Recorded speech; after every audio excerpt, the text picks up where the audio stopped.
बात करने वाले हैं आपके निर्देशांक ज्यामिति और निर्देशांक ज्यामिति से पूछे गए 4 महत्वपूर्ण क्वेश्चंस को देखने वाले हैं। ठीक है, तो फटाफट इस वीडियो को शेयर करिएगा और अभी तक चैनल को सब्सक्राइब नहीं किया मेरे भाई सब्सक्राइब भी करिएगा। ठीक है, ये भी क्वेश्चन छोड़ेंगे नहीं, जितना भी प्रीवियस क्वेश्चन पूछा गया है सबका सोल्यूशन आपको देंगे। जैसे बोला है कि उस बिंदु को निर्देशांक ज्ञात कीजिए जो -4 पर 4 और 4 पर 0 मिलाने वाले रेखाखंड को आंतरिक रूप से 3:1 के रूप में विभाजित करता है। तो मेरे भाई इसका रूप क्या है, इसको कैसे हल करते हैं। देखिए -4 पर कितना है, -4 पर 4 है और 1 दिया है आपका, 4 पर 0 दिया है, 4 पर क्या दिया है, 0 दिया है। ठीक है, आपको इसको सॉल्व करना है और इसको बांट रहा है कितने के अनुपात में, इसको बांट रहा है सर 3:1 के अनुपात में। तो क्या करना है, 3 को आपको इधर लिख लेना है, ठीक है, और 1 को आपको इधर लिख लेना है।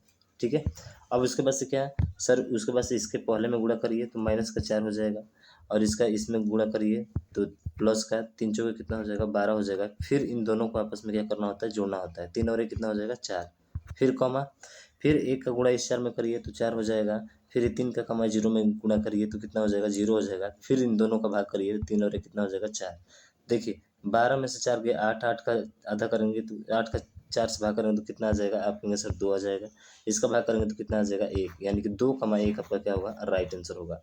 ठीक है, ऐसे ही करना है आपको क्वेश्चन। जैसे अगला क्वेश्चन देखिए, अगला क्वेश्चन दिया गया है, खुद से बता सकते हैं। माइनस का 1 कमा कितना दिया गया है, 9।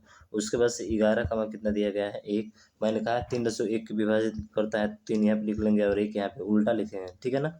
अब फिर माइनस का 1 हो जाएगा और प्लस का कितना होगा, 11 तिया 33 हो जाएगा। बटा फिर दोनों को जोड़कर भाग करना है, 3 1 4, बहुत फास्ट कर सकते हैं। ठीक है, फिर 1 का गुणा 9 में करेंगे तो 9 हो जाएगा और प्लस 3 का गुणा 1 में करेंगे तो 3 हो जाएगा। बटा कितना हो जाएगा, 3 और 1 4 हो जाएगा। तो मेरे भाई 33 में से 1 जाएगा, 32 है, 32 में 4 का भाग करेंगे तो आ जाएगा 8।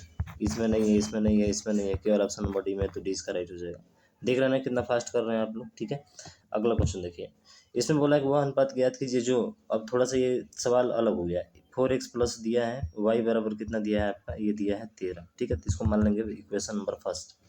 अब दो बिंदु इतना के जोड़ने वाली रेखा को विभाजित करती है। अब m और n का मान पूछ रहा था, जो हम निकाल रहे दिया था ना, m और n रेशियो, इसका मान आपको निकालना है। तो कैसे निकलेगा, तो इन दोनों से जाने वाली रेखा का समीकरण क्या होता है, तो ध्यान रखिएगा, ये होता है y माइनस y1, मैं लिख देता हूँ, बराबर y2 माइनस y1 बटा, ठीक है, y2 माइनस y1 बटा, ये होता है x2 माइनस x1, ठीक है, x2 माइनस x1 और ब्रैकेट में होता है x माइनस x1, ठीक है, x माइनस x1 बस रख दीजिए, इसमें आपका आ जाएगा। तो y माइनस y1 का मतलब क्या होता है सर, y माइनस y1 को, ये x1 है, ये y1 है, तो y माइनस कितना हो जाएगा, आप कहेंगे सर y माइनस 6 बराबर y2 माइनस y1, ठीक है, y2 माइनस y1 का मतलब 1 में से 6 को घटाना है, तो 1 में से 6 घटाएंगे तो कितना हो जाएगा, आप सीधा कहेंगे सर 5 हो जाएगा। x2 माइनस x1 यानी कि 6 में से 1 घटाएंगे तो भी कितना हो जाएगा, आप कहेंगे सर 5 हो जाएगा। फिर x माइनस कितना है, x1, यानी x माइनस x1, तो x तो नहीं पता है और x1 पता है आपको कितना सर, x1 पता है 1। बस अब इसको हल कर दीजिए तो ये तो कट जाएगा, तो ये आ जाएगा y minus 6 is equal to x minus 1। जब इसको इधर की तरफ लेकर आएंगे तो कितना हो जाएगा, आप कहेंगे सर ये y माइनस एक्स बराबर माइनस का 7 हो जाएगा। ठीक है, अगर इसी को मैं सीधा करना चाहूँ तो सीधा भी कर सकता हूँ ना, तो अगर माइनस से भाग कर दूँ तो ये हो जाएगा एक्स माइनस वाई बराबर क्या हो जाएगा, 7 हो जाएगा। इक्वेशन नंबर कितना हो गया, सेकंड हो गया। अब यहाँ से m और n का मान हमको निकालना है, तो पहले x और y का मान निकालना पड़ेगा, सब मैं मिटाता हूँ। ठीक है, अब x और y का मान निकाल सकते हैं भाई साहब आप, तो आप कहेंगे बिल्कुल सर निकाल सकते हैं। कैसे निकलेगा, तो देखिए यहाँ पे दिया है आपका x माइनस वाई बराबर कितना आया है, आपका आया है सर 7। तो यहाँ से अगर यदि दोनों को क्या कर दे, जोड़ दे, तो ये वाला खत्म हो जाएगा, 4 और 1 कितना हो जाएगा, 5, ठीक है, और 13 7 कितना हो जाएगा, आप कहेंगे सर 20, यानी कि 5x बराबर 20 है तो x बराबर कितना हो जाएगा, आप कहेंगे सर x बराबर 4 हो जाएगा। तो जब x बराबर 4 है और इसमें रखेंगे तो y बराबर कितना हो जाएगा, आप कहेंगे सर y बराबर यहाँ पे आपका कितना हो जाएगा, तो y बराबर यहाँ पे हो जाएगा, ठीक है, अगर x बराबर 4 रखेंगे, ठीक है ना, 13 7 20 था, 5 से 4 बार में कट गया तो x बराबर 4 आ गया। y का मान तो इसमें रख देते हैं, अगर जैसे 4 को 16, 16 में से 13 जाएगा तो 3, y का मान कितना आ जाएगा, आप कहेंगे सर y का मान यहाँ पे 3 आ जाएगा। ठीक है, y का मान कितना आ जाएगा मेरे भाई, 3 आ जाएगा। बात आपको समझ में आई है, बिल्कुल सर।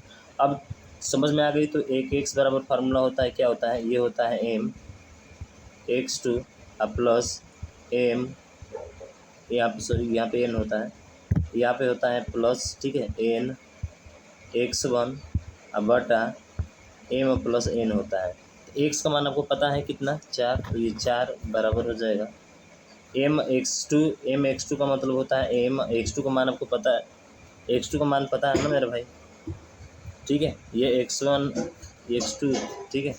यहाँ पे एम x2 का मान का मतलब यहाँ पे हो जाएगा x1 और यहाँ पे आपका क्या है x2 यानी कि 6 है, तो गुणे यहाँ पे 6 हो जाएगा प्लस, ठीक है, प्लस एन का मान हमको नहीं पता है, निकालना है। और x1 का मान कितना है सर, यहाँ पे 1 है, तो गुणे 1 हो जाएगा। अब बटा आपका m प्लस n हो जाएगा। अब इसको सॉल्व करना है आपको, चलिए इसको सॉल्व करते हैं। तो यहाँ पे देखेंगे तो ये हो जाएगा आपका 4m प्लस 4n हो जाएगा बराबर, ये हो जाएगा 6m, ठीक है, और प्लस ये हो जाएगा n। तो 4m में से 6m घटाएंगे तो माइनस का कितना आ जाएगा, इधर आएगा 6 तो कितना हो जाएगा 2m हो जाएगा बराबर, इधर इसको लेकर जाएंगे तो माइनस का 3m हो जाएगा, तो माइनस माइनस खत्म हो गया भाई। तो m/n बराबर क्या आ जाएगा, आप कहेंगे सर m/n बराबर 3/2 आएगा, यानी कि 3:2 के रूप में क्या करेगा, उसको विभाजित करेगा। बात इतना समझ में आई है आपको, आसान है, थोड़ा सा सही से करना है, ठीक है ना।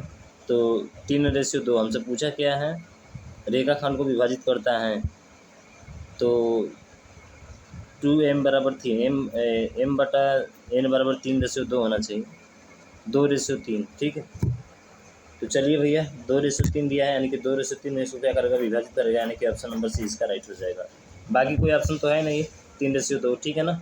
तो n/m लिखिए चाहे m/n लिखिए, उससे कोई दिक्कत नहीं है आपका, समझ रहे हैं ना।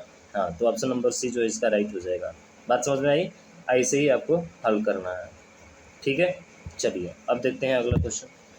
यदि यहाँ इतना द्वारा किस प्रकार रेखा को निरूपित करता है, तो सीधा निकालिए, ये x का गुणांक इधर, इसका बटा a1/a2, ठीक है। अगर a1/a2 निकालेंगे तो 6 बटा कितना हो जाएगा 2 बराबर कितना आएगा 3। फिर निकालिए b1/b2 निकाल दीजिए यहाँ से, तो b1/b2 का मतलब माइनस का 3 है y का गुणांक, ठीक है, और यहाँ पे y का गुणांक माइनस का 1 है, तो ये भी कट जाएगा, तो ये भी कितना आएगा सर 3 ही आ जाएगा।